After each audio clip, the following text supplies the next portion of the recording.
tiba-tiba dia ngejerit keluar. Wah, ada yang godain gua. Gua ngeliat kan, kok pucet banget mukanya, kenapa ya? Rambut gua kayak ada yang mainin, kaki gua ada yang ngelitik-litikin kayak kuntilanak sama tuyul segala macem. Ternyata dia itu kena tumbal. Nah tumbal, jadi ternyata dia cerita sama gue tuh, ya gue sering dijajanin makan, sering dikasih pulsa, sering dikasih baju sama dia. Dia nggak pernah minta tapi dikasih gitu.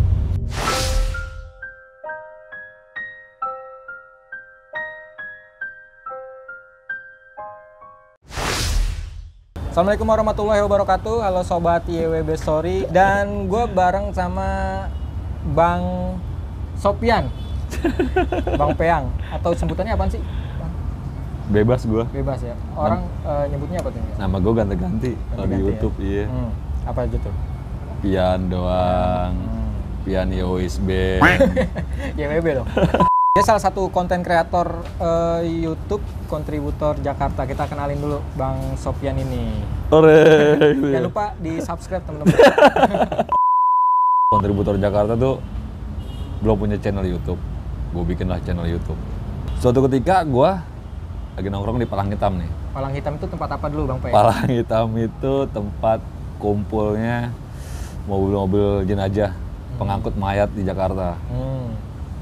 Nongkrong dari situ, sore-sore ngobrol ngalor ngidul.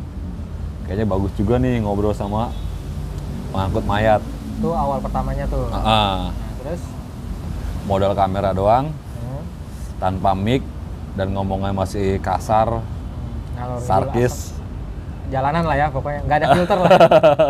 ngomongnya asal, segala macam udah binatang lah. Ngomongnya bercanda-bercanda biasa seharian. Nah dari situ cerita-cerita mereka cara mengangkut mayat, mereka mengangkut mayat bagaimana aja. Tuh, gue kemas biasa, bermodalkan handphone, ngeditnya, gue upload lah Di YouTube nih? Di YouTube. Ternyata seminggu kemudian gue lihat responnya bagus.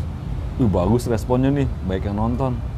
Gue bikin lagi yang kedua, kelanjutannya. Itu, tar dulu Bang Pe, gue potong. Itu view-nya inget gak berapa tuh waktu itu? Emang lebih bagus dari yang lain berarti? Lagu itu 5.000 apa 6.000 gitu. Itu awal-awal tuh? Awal-awal 6.000 tuh. Kata gue bagus nih. Ya biasanya kan cuma 500, iya. 600, belum sampai ribuan lah ya? Belum sampai ribuan tuh. Terus? Udah gitu, ya udah gue bikin nextnya, gue bikin lagi. Akhirnya keterusan kok. Udah bikin horor aja lah gue. Terus tuh ya? Iya. Paling serem itu, paling banget serem itu ini. Klinik bekas aborsi. Klinik bekas aborsi di mana tuh? Antasari. Itu seremnya gimana tuh? Kaki lu berat ngelangkah. Jadi ini klinik rumah. Iya, rumah kosong. Rumah dibikin klinik kosong. Malam-malam gua ke situ kosong. Itu rumah gede. 2 tingkat, 1, 2. Bawahnya basement. Itu tengah-tengahnya di ujungnya ada kolam renang. Kolam renang itu tengah-tengahnya tumbuh pohon gede beringin. Bawahnya ada mainan anak-anak.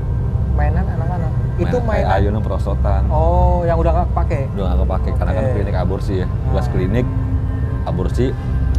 Dan gue ke situ tuh bawa temen gue yang bisa ngeliat. Bergelap, Nih jadi banyak ruangan. Ruangannya kayak banget, ini wastafel. Sini ruangan nih, Bor. Serius tuh, jangan begitu lah. Gue juga merinding ini. Ini wastafel, tangannya Bor, selalu. Nih, ya gue nggak ngerti lah, banyak botol-botol bekas. Botol, Bor. Ujung, Bor.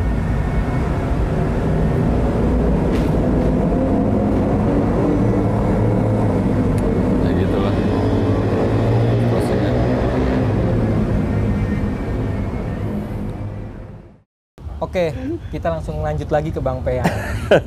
Bang Pe, tadi kan kita udah ngobrol-ngobrol soal awal kalinya kontributor Jakarta dirilis nih ya, awal di karir atau apa sih? Di YouTube ya. Di YouTube. Terus dia lari ke konten horor. Dan kita juga mendapatkan beberapa pengalaman tentang horornya kru liputan, terutama Bang Peang ini di lokasi. Dan jadi nggak semuanya konten yang kalian nikmati itu kadang juga dirasa nikmat gitu. Padahal sih si konten kreatornya sendiri itu juga Gue penakut kan? penakut. Jadi dia ini penakut. Karya lo ditonton orang banyak, itu seneng banget dan komennya positif. Nggak senengnya karena konten kita dihujat sama orang segala macam. Ada yang hujat ya? Banyak kok. Banyak. Capek juga bikin. Woi gitu. Capeknya itu gimana sih Bang? Selain syuting nih kan lokasi udah angker nih, lokasi mistis nih. Terus apa lagi tuh Bang? Ketika kalau gue kan narsum nih. Ketika lu datang ke TKP itu serem banget dan lu nggak ketemu narsum, anjing gitu. Beneran. Itu gue menara Saida 3 jam muter-muter, nggak ada yang mau. Nggak ada yang mau, nggak ada yang mau cerita alasannya apa? Nggak ngerti gue. Pokoknya dia nggak mau aja. Dengan nada-nada, udah nggak usah, lu ngapain sih lu? Oh gitu. Iya. Itu penduduk sekitar. Iya. Wah.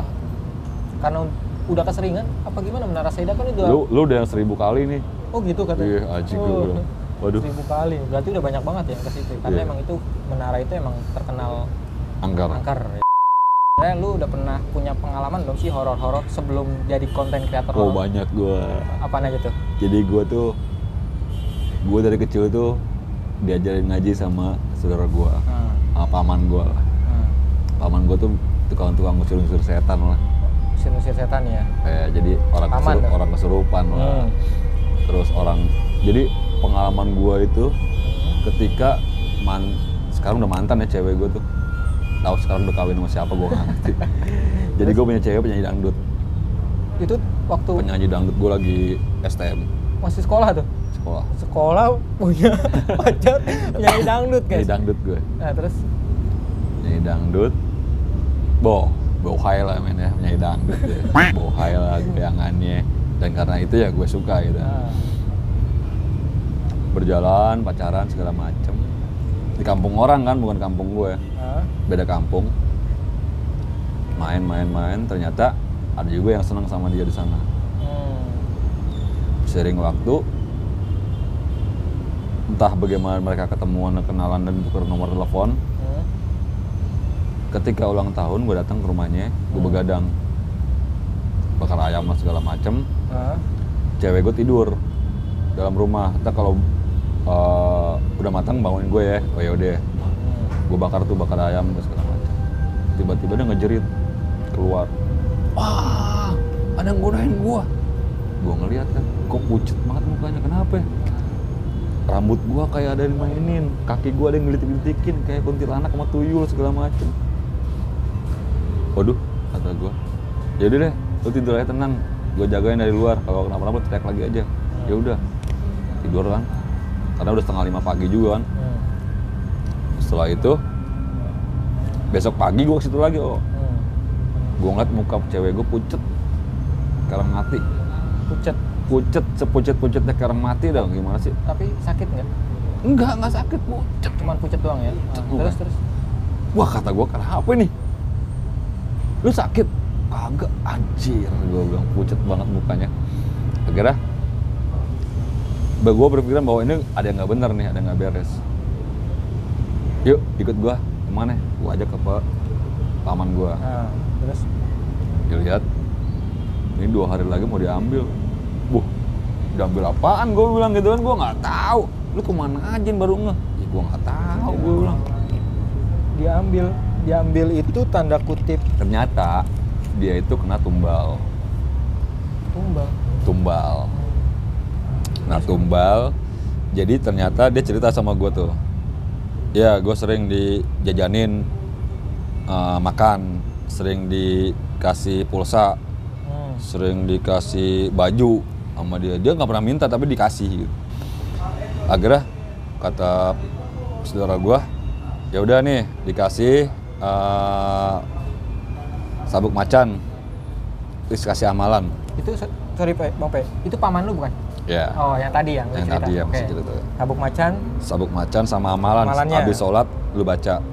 Nyembah sabuk macan, kalau tidur dikasih taruh bantal. Ditaruh bantal, bawa bantal. Besoknya Gue ke rumah ke rumah paman gue. Oke. Gue tanya, ternyata nggak ada. Kemana? Gue tanya. Ya kan begini ya, paman lu tuh ke kampung. Kalau yang tumbal gitu kan, jadi si penumba sama si Oke. Yang meredam itu adu ilmu. Iya biasanya gitu. Yang gue tahu ya. Dan siapa yang kalah ya muntah darah lah, segala macam lah, sakit lah. Oke. Akhirnya gue ke rumah cewek gue. Ke rumah cewek gue ternyata ada SMS, hati-hati, ada 2 ekor anjing yang mengikuti kamu. Gue inget lagi, ternyata memang paman gue tuh punya 2 ekor macan di atas rumahnya, yang kasat mata lah ya. Ternyata dilihat sama si orang itu 2 ekor anjing. Ini sinkron nih, gue bilang. Ya udah tuh, tenang aja, akhirnya 4 hari aman tuh kan. Tadi kan 2 hari kan ya, diambil. Targetnya 2 hari. Setelah 3 hari si peneror ini, yang cewek gue tahu, yang numbal tahu. Oh, tahu orangnya? Tahu. Oke. Karena yang ngasih barang cuma dia doang. Dicari-cariin nggak ada di situ. Udah nggak tinggal situ, pergi dia. Nggak tahu kemana. Akhirnya paman gue datang lagi, dipanggil lagi gue, Yan kemari, macam ceritain lah begini, sudah aman sekarang gitu kan. Dan sabuknya itu mau dibeli sama cewek gue, nggak dikasih. Semacam nggak usah lah, ini buat pegangan. Dikasih cuma-cuma istilahnya gitu? Iya, nggak dikasih. Nggak dikasih. Setelah udah hilang dari target, selesai ditarik lagi tuh sabuknya. Oke. Ternyata cewek gue tuh kena tumbal. Jadi orang tuanya dipanggil, ceritain begini, nggak percaya akhirnya. Awalnya nggak percaya. Akhirnya anaknya cerita sendiri begini, iya benar.